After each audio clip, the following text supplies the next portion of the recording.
ወደ ኢትዮጵያ ይዞ መግባትና ከኢትዮጵያ ይዞ መውጣት ስለሚቻለው የገንዘብ መጠን በሚመለከት የብሔራዊ ባንክ ከሰሞኑ መግለጫ ሰጥቷል። በተያያዘ ዜና በኢትዮጵያ የሚገኙ ባንኮች ከመስከረም ወር ጀምሮ ረብጣ ቢሊዮን ብሮችን ለደንበኞቻቸው ማበደር የሚችሉበት ሁኔታን የሚያመቻች መሆኑን ብሔራዊ ባንክ ከሰሞኑ በሰጠው መግለጫ አመላክቷል። መግለጫው ምን ይላል? የምትሰሙት ይሆናል። ሰላም ጤና ይስጥልን ውድ አድማጭ ተመልካቾቻችን እንደምን ሰንበታችኋል? ይህ ከገበያ ሚዲያ ወደ እናንተ የሚደርስላችሁ የተለያዩ ማህበራዊ ኢኮኖሚያዊና ምጣኔ ሀብታዊ ጉዳዮች የሚዳሰሱበት ፕሮግራማችን ነው። አብራችሁን እንድትቆዩ በመጋበዝ በቀጥታ ወደ ያዝንላችሁ ወደ ዛሬው ፕሮግራማችን እንሸጋገራለን።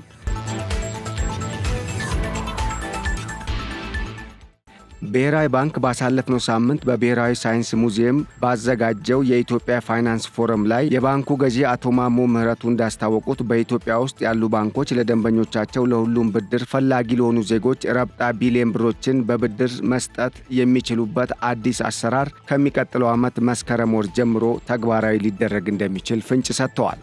እንደ ዋና ገዢው አቶ ማሞ ምህረቱ ማብራሪያ መሰረት ባንኮቹ በይበልጥ ለደንበኞቻቸው ማበደር የሚችሉበት ብዙ ገንዘቦችን ሊንበሸበሹ እንደሚችሉ በመግለጽ ይህም በሀገር አቀፍ ደረጃ የተደረገውን የማክሮ ኢኮኖሚ ማሻሻያን ተከትሎ በተደረገው የአሰራር ለውጥና የመመሪያዎች ማሻሻያ መሰረት አሳሪና ጎታች የሆኑ የፋይናንስ ብድር ሕጎች የመመሪያ ለውጥ ስለተደረገባቸው ከሚቀጥለው መስከረም ወር ጀምሮ ማለትም ከመጪው 2018 ዓ.ም ጀምሮ ባንኮች ለደንበኞቻቸው በገፍ ሊያበድሩ የሚችሉበት ሰፊ ዕድል እንደሚፈጠር ጥቆማ ሰጥተዋል። አሁን ላይ በጉዳዩ ዙሪያ እየወጡ ያሉ መረጃዎች እንዳመላከቱትም ከዚህ ቀደም አሳሪ የሚባሉ የፋይናንስ ብድር አሰጣጥ ሕጎችና የአሰራር መመሪያና ደንቦች በከፊል በመሻሻላቸው ምክንያት ባንኩ በተሰጠው የሬጉላቶሪ ስልጣን መሰረትም ሁሉንም ባንኮች አዲሱ መመሪያ በሚፈቅደው መሰረት በርከት ያለ ገንዘብ እንዲያገኙ በማድረግ ለደንበኞቻቸው በብዛት እንዲያበድሩ እንደሚያበረታታም ተመላክቷል።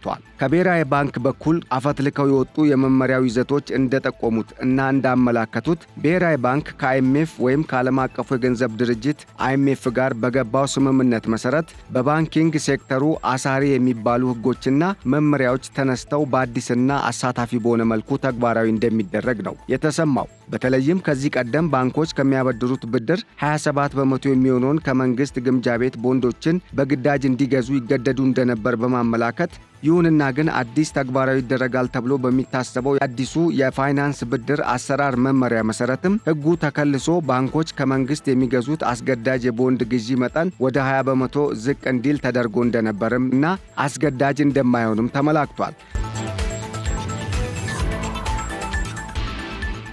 በሀገራችን ያሉ ባንኮች ከዚህ ቀደም ከ1.2 ትሪሊዮን ብር በላይ ለተለያዩ የህብረተሰብ ክፍሎች ማበደራቸውን መረጃዎች የሚጠቁሙ ሲሆን ከዚህ ውስጥም 20 በመቶ የሚሆነውን ብድር ለመንግስት እንዲሰጡ ወይም ከመንግስት በአስገዳጅ ሁኔታ ቦንድ እንዲገዙ ሲገደዱ እንደነበርም ተመላክቷል። ይሁንና ግን በአዲሱ መመሪያ መሰረት ባንኮች ከዚህ ቀደም ከመንግስት ትሬዠሪ ወይም ግምጃ ቤት ቦንድ ለመግዛት ሲገደዱበት የነበረው የገንዘብ መጠን እንደሚቀርና ይህንኑ ገንዘብ በተጨማሪ ቀድሞ ለማበደር እንዲችሉ በሕግ ከተፈቀደላቸው የብድር ገንዘብ ጋር በተጨማሪ አብረው እንዲያበድሩ እንደሚፈቀድላቸውም ተመላክቷል።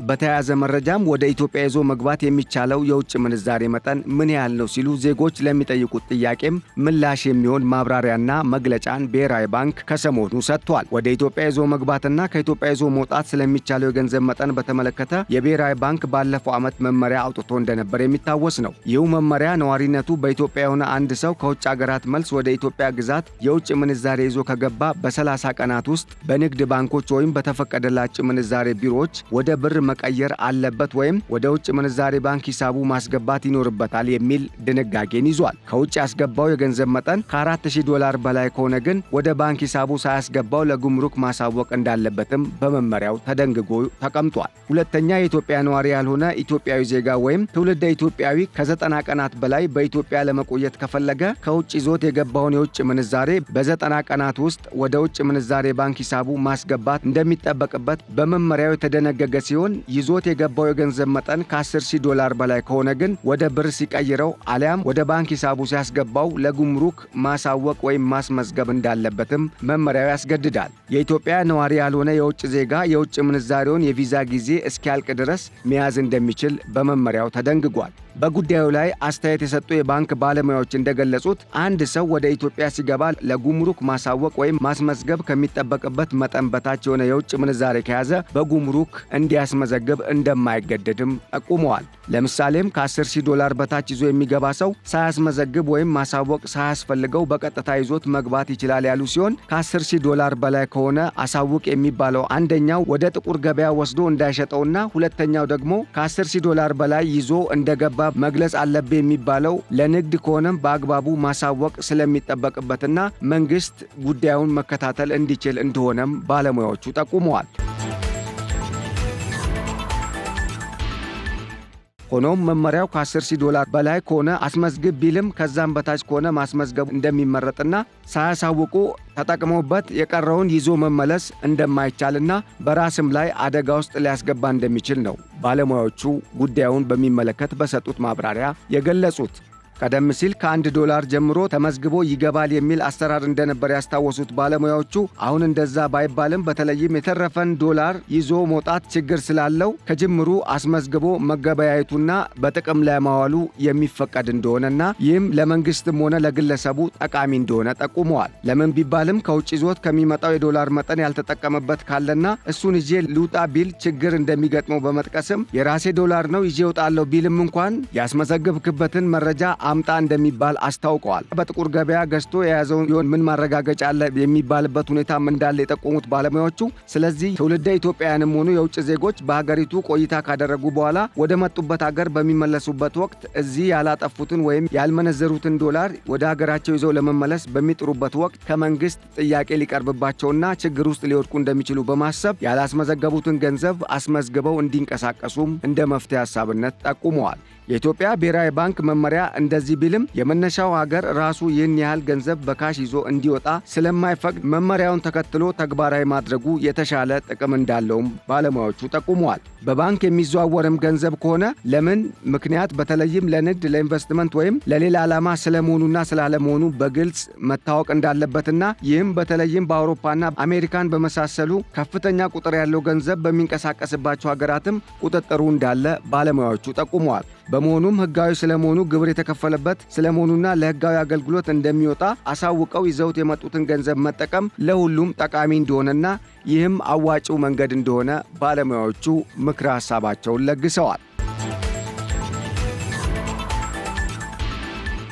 ኢትዮጵያ በድፍረት የጀመረችው የምንዛሬ ዋጋና የሊበራላይዜሽን ሙከራ የብር መዳከምና የዋጋ ግሽበትን ጭማሪን እያስከተለ መምጣቱ ቢታወቅም ከጁላይ 2024 ወደ ተንሳፋፊ የምንዛሬ ተመን ለውጥ የተደረገው የኢትዮጵያ ብር ከመስከረም አጋማሽ እስከ ታህሳስ ወር አጋማሽ ድረስ 11.5 በመቶ ሲንሸራሸር በበጀት ዓመቱ መጨረሻ ላይ 127.92 ብር የተለያዩ ውጤቶችን እያስገኘ ስለመምጣቱ ከኢትዮጵያ ኢኮኖሚክስ ማህበር የወጡ አዳዲስ ዘገባዎች አመላክተዋል። እርምጃው ገንዘቡን ከገበያ ኃይሎች ጋር ለማጣጣም ያለመ ቢሆንም የዋጋ ንረቱ በመጨመሩ ምክንያት በኢትዮጵያ ውስጥ መዋቅራዊ ድክመቶችን እያመጣ ስለመሆኑ ነው መረጃው ያመላከተው። በዚህም ምክንያት ከውጭም ሆነ ከተለያዩ ሀገራት ወደ ሀገር ውስጥ የሚገቡ ዜጎች የውጭ ዜጎችም ጭምር በሀገር ውስጥ ይዘው የሚንቀሳቀሱትን ዶላር መንግስት እንዲያውቀው ማድረጋቸው ለራሳቸውም ሆነ ለሀገሪቱ ጠቃሚ በመሆኑ ሁሉም ዜጎች ገንዘባቸውን በማስመዝገብ እንዲጠቀሙበት ባለሙያዎች ምክረ ሐሳባቸውን ለግሰዋል። በየካቲት ወር የወጣው የሩብ ዓመቱ አጋማሽ የማክሮ ኢኮኖሚ ምዘና ሪፖርት እንደሚያሳየው የብር የዋጋ ንረት በኦፊሳላዊና በትይዩ ገበያዎች ዋጋ መካከል ያለው ልዩነት መጥበቡንና በዚህም በሐምሌ ወር ከ65 የኢትዮጵያ ብር እስከ ታህሳስ ወር ድረስ ከ65 እስከ 14 ብር የሚደርስ ልዩነት መከሰቱን ነው የጠቀሱት። ባለፈው ጥቅምት ወር ላይ የፖሊሲ ሽግሽጉን ተከትሎ የኢትዮጵያ ብሔራዊ ባንክ በባንክ የጨረታ መስፋፋት ላይ የተደረገውን የ2 በመቶ የዋጋ ጭማሮ የገበያውን ውጤታማነት ለማጠናከሩ ባንኩ ባወጣው ሪፖርት መገንዘብ ተችሏል። ሆኖም እርምጃው የብር ዋጋ ላይ የ3.7 በመቶ ቅናሽ ያስከተለ ሲሆን ተለዋዋጭነቱና በህዳር ወር ላይ በአስመጪዎች ላይ የተጣለው መደበኛ ያልሆነ የእገዳ የውጭ ንግድ ሥራ ላይ በቀጣይነት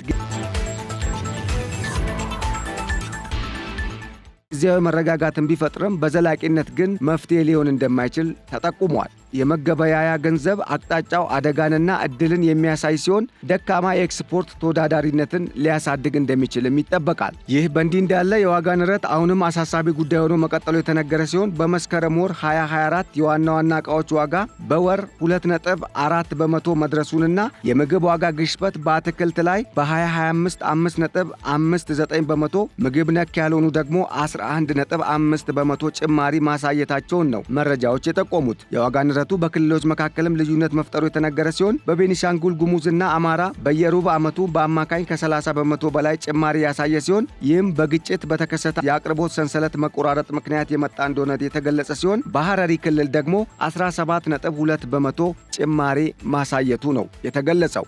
ነገሩ በዚህ የሚቀጥል ከሆነ ደግሞ 28.9 ቢሊዮን ዶላር የውጭ ዕዳ ላለባት ኢትዮጵያ ወሳኝ የሆኑ ከውጭ የሚገቡ እንደ ነዳጅና ስንዴን ያሉ ምርቶች ዋጋ እንዲያሻቅብና የዜጎችን የመግዛት አቅም የበለጠ ሊያዳክመው እንደሚችል ተንታኞች ስጋታቸውን ከወዲሁ ገልጸዋል። በዚህም መሰረት መንግስት ተገቢውን ክትትልና ቁጥጥር በማድረግ የዋጋ ንረቱን እንዲቀንስና መጠነኛ የሆነ መሻሻያ እንዲታይ ማድረግ ካልቻለ በቀጣይ የሀገሪቱ ኢኮኖሚ አደጋ ውስጥ ሊወድቅ እንደሚችል ጥቆማ ሰጥተዋል።